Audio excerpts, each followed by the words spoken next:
Hi hello welcome to 24/7 news TV. నేను మీ పరిటాల మూర్తి. ఐపీఎల్కి యుద్ధం కారణంగా బ్రేకులు పడింది, మళ్ళీ రీస్టార్ట్ కాబోతుంది. ఇంకా మిగిలిన మ్యాచ్లు కూడా ఒక 3-4 వేదికల్లో సెట్ చేసేద్దాం అని ఒక రీస్కెడ్యూల్ కూడా చేశారు. సో దాని గురించి డిస్కస్ చేయడానికి మనతో పాటు సందీప్ ఉన్నాడు. సందీప్ని పలకరిద్దాం. హాయ్ సందీప్. ఏంటి ఐపీఎల్ రద్దయింది, మధ్యలో మళ్ళీ రీస్కెడ్యూల్ చేస్తున్నారు 17th నుంచి మేబీ. సో ఏంటి ఈ సినారియోలో మరి వాళ్ళు పళ్ళి పుంజుకుంటారా, ఆ రిధం అనేది కోల్పోతారా? ఫస్ట్ నేను చాలా సర్ప్రైజ్ అయ్యా. అనౌన్స్మెంట్ నిన్న మోదీ గారు మాట్లాడిన వెంటనే స్కెడ్యూల్ ఖరారు చేశారు.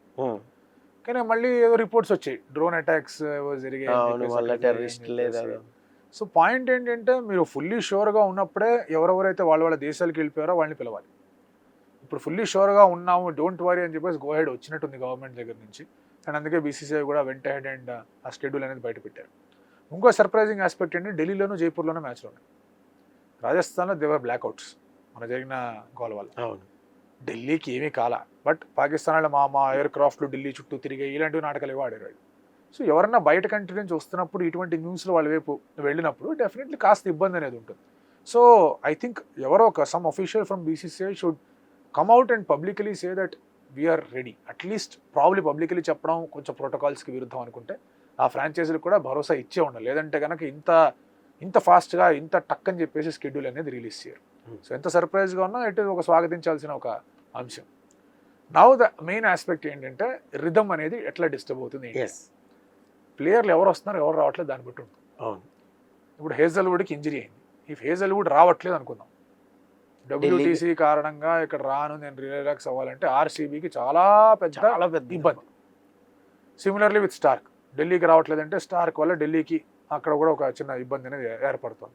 కమిన్స్ వస్తున్నాడని న్యూస్ వచ్చింది, బట్లర్ వస్తున్నాడని న్యూస్ వచ్చింది. ఐ థింక్ ఇక్కడ నుంచి కూడా పంజాబ్ నుంచి కూడా వాళ్ళందరూ ఫారినర్స్ వచ్చేస్తారని కూడా న్యూస్ వచ్చింది. సో డెఫినెట్లీ ఇంపాక్ట్ క్రియేట్ అయ్యేది మాత్రం ఎవరెవరైతే సిగ్నిఫికెంట్ కాంట్రిబ్యూషన్స్ చేస్తున్నారో వాళ్ళ. ఫర్ ఎగ్జాంపుల్ ఎస్ఆర్హెచ్ కనుక ఆ ప్లే ఆఫ్ సిరీస్లో అంటూ కమిన్స్ రాలేదనుకోండి, ఎస్ఆర్హెచ్కి చాలా పెద్ద గట్టి ఇబ్బంది పడిపోయింది. అవును, సో ప్రజెంట్ అయితే రేసులు లేదు కాబట్టి ప్రాబ్లం పర్లా. ట్రావిస్ హెడ్ కూడా వస్తున్నాడు, ఇన్ఫర్మేషన్ కూడా వచ్చేసి. సో ఈ లెక్కన ఇటువంటి ప్రాబ్లమ్స్ అనేవి ఏర్పడుతూ ఉన్నాయి. అండ్ ఇంకోటి ఏంటంటే కనుక, వెన్ యు ఆర్ బ్రేక్ అయినప్పుడు ఒక 3-4 days గ్యాప్ ఉన్నప్పుడు టీం అంతా మీ దగ్గర ఉంటే పర్వాలేదు. టీం అంతా పంపించేశారు, ప్రతి ఒక్క franchise they are home bound అన్నారు. హోమ్ బౌండ్ అంటే వాళ్ళు ఇంటికి వెళ్ళినట్టే కదా, వాళ్ళు మళ్ళీ రావాలి, మళ్ళీ కుదురుకోవాలి, మళ్ళీ సెట్ అవ్వాలి, మళ్ళీ ఆ ఫ్రేమ్లోకి రావాలి. They should start well. So ఇది definitely challenge for all the teams. And ఈ టీమ్స్ని ఎట్లా ఈ ఛాలెంజ్ని స్వీకరిస్తాయో అవే ఆ టాప్ 4ని డిసైడ్ చేయగలిగే ఒక పరిస్థితిలో కనిపిస్తూ ఉంటుంది. సో దానివల్ల పంజాబ్ డెఫినెట్లీ రికీ పాంటింగ్ చాలా అద్భుతంగా పొగిడాడు కూడా. ఇండియన్ సెక్యూరిటీ సిస్టమ్ అది వేరే లెవెల్లో ఉంటుంది, దాని గురించి మీరు ఎటువంటి డౌట్లు పెట్టుకోకండి, ఇక్కడ మన భద్రతకి ఎటువంటి డోకా లేదని చెప్పేసి చెప్పాడు. అండ్ టీంని వెళ్ళొద్దని కూడా చెప్పినట్టు రిపోర్ట్స్ వచ్చాయి. So definitely Punjab is in a very stronger frame of mind. So వాళ్ళు ఎట్లా పర్ఫామ్ చేస్తారనేది చూడాలి. బట్లర్ వెనక్కి వచ్చారంటే జీటీ సెట్. జీటీ డిపెండ్ అయిందే గిల్లు, బట్లర్, సాయి సుదర్శన్. తర్వాత అంతా బౌలర్లే. తర్వాత అసలు చాలా తడబడ్డారు మధ్యలో, వాళ్ళ ముగ్గురు అవుట్ అయిపోయినప్పుడు అసలు టార్గెట్ చేస్తారా లేదా అనే అనుమానాలు కూడా వచ్చి ఇంకా లాస్ట్లో ఏదో కాస్త ఆదుకోబట్టి షారుఖ్ ఖాన్ 2 షాట్లు కొట్టబట్టి ఎటో వెళ్ళింది. సో అలాంటి సిచ్యువేషన్స్ ఉన్నాయి కాబట్టి ఈ మొమెంటమ్ పుల్లింగ్ అనేది చాలా చాలా ఇబ్బందికరమైన విషయం. If you look at DC 5 మ్యాచ్లు టకటక గెలిచి ఆ తర్వాత అన్ని ఓడిపోతూ వచ్చి మన ఎస్ఆర్హెచ్తో మ్యాచ్ వర్షం కారణంగా మ్యాచ్ రద్దయింది. దాని కూడా ఓడిపోయే మ్యాచ్ అది. తర్వాత పంజాబ్తో వాళ్ళు బాగా కొట్టేస్తుంటే అక్కడ దీని కారణంగా మ్యాచ్ అనేది అక్కడ అబాండన్ అయింది. మళ్ళీ ఆ మ్యాచ్ ఆడుతున్నారు, అది వేరే విషయం. సో ఢిల్లీకి ఇది ఒక స్ట్రోక్ ఆఫ్ ఇంటర్వెన్షన్, అర్రే కాదు మనం కొంచెం జాగ్రత్తగా ఉండాలి అని చెప్పి. But if Stark is not coming then they will have to think వాళ్ళ దగ్గర ఎవరున్నారు ఏంటి పరిస్థితి అని. అక్కడ వాళ్ళకి ఇబ్బందులు ఉన్నాయి. So definitely there are big challenges. And పైగా ఆర్సీబీకి ఏంటంటే Hazlewood is not there. First game RCB KKR, అది కూడా మిగతా టీంలో కన్నా ఒక 2 రోజులు టైం దొరికింది to settle things off. Starting మళ్ళీ వీళ్ళతో స్టార్ట్ అవుతుంది. That's a big setup. మళ్ళీ రీఫ్రెష్ చేసుకోవడం, రీసెట్ చేసుకోవడం, దాన్ని ఎట్లా వాళ్ళు చూస్తారనేది చూడాలి. But they are at 16, so వాళ్ళేం వరీ అవ్వాల్సిన అవసరం లేదు. They will definitely get qualified. ఒక మ్యాచ్ అటు ఇటు అయినా కూడా వాళ్ళు గాడిన పడ్డా కూడా they can get qualified. Qualification problem లేదు, కానీ can they go the distance అనేది చూడాల్సిన అవసరం ఉంది వాళ్ళకి కానీ ఢిల్లీకి కానీ. ఐ థింక్ ముంబై అగైన్ వాళ్ళు గెలిస్తే వాళ్ళు ముందుకెళ్తారు, వాళ్ళకి ఎటువంటి ప్లేయర్స్ వచ్చారు రారన్న ప్రాబ్లం కనిపించట్లేదు.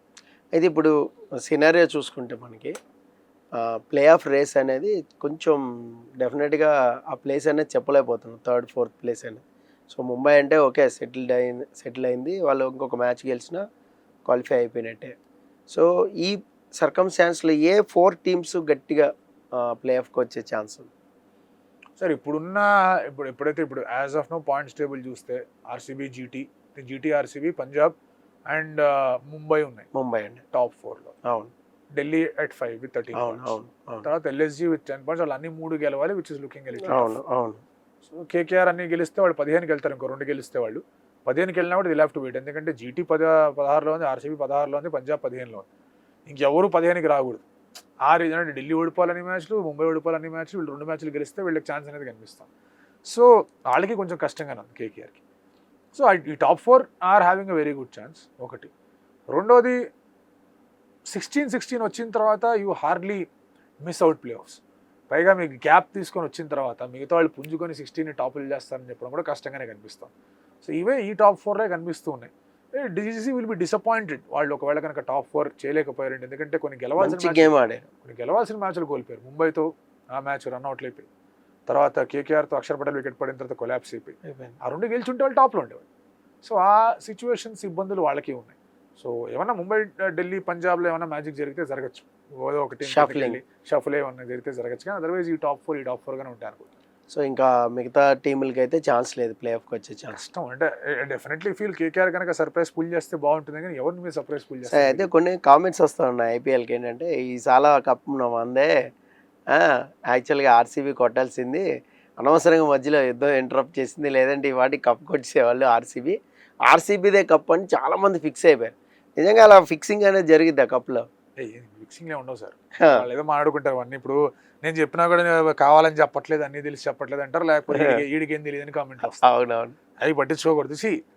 The integrity of the game is always held, అందులో ఎటువంటి డౌట్ లేదు. సో దాని గురించి ఆలోచించి కొంతమంది వస్తారు, ముసుగులు పెట్టుకొని వస్తారు, పక్క మార్కెట్ ఒక రిజల్ట్ చెప్తే నేను చెప్పిన రిజల్ట్ నాటకాలు ఆడుతూ ఉంటారు వీళ్ళు. అవన్నీ పట్టించుకోదు. అదే వీడియో కొంచెం ఇన్స్టాగ్రామ్కి వెళ్ళి చూస్తే ఇంకో రకంగా కూడా వీడియో ఉంటుంది, ఆ టీంకి సపోర్ట్ చేస్తున్నట్టు చెప్తాడు. సో డెఫినెట్లీ ప్లేయింగ్ 11 వచ్చాక కూడా అభిప్రాయాలు మారిపోతాయి మళ్ళీ.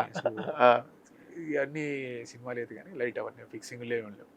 అయితే ఆర్సీబీ కప్ కొట్టే ఛాన్స్ అయితే గట్టిగా ఉంది. అంటే ఏ టీమ్స్ ఫైనల్స్ ఆడితే బాగుంటుంది అంట ఈసారి?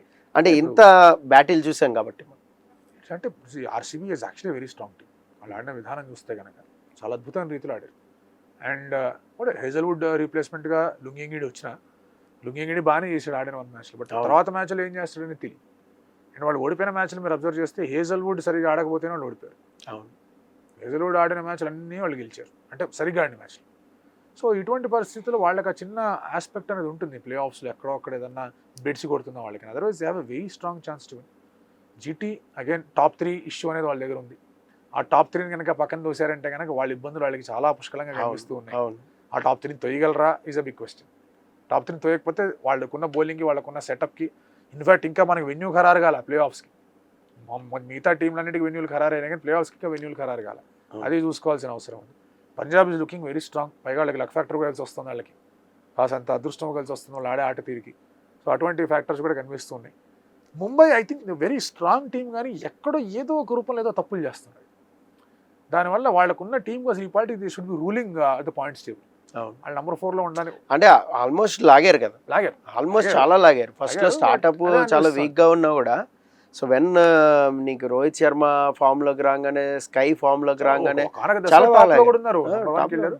బట్ అదే వాళ్ళకి middle order SKY super form లో ఉన్నాడు. ఆ ఒక చిన్న ఆస్పెక్ట్ ఒకటి కనిపిస్తుంది లాస్ట్ మ్యాచ్ వాళ్ళు ఓడిపోయిన విధానం చూస్తుంటే. కాదు ఇంకేమైనా చెయ్యాలా, ఎందుకంటే కుడ్జే లాస్ట్ మ్యాచ్లో గుజరాత్ వాళ్ళు ఇలా త్రుటిలో తప్పిన ప్రమాదం లాగా టక్ అని చెప్పేసి వచ్చేసి కానీ ఇచ్చేసారు.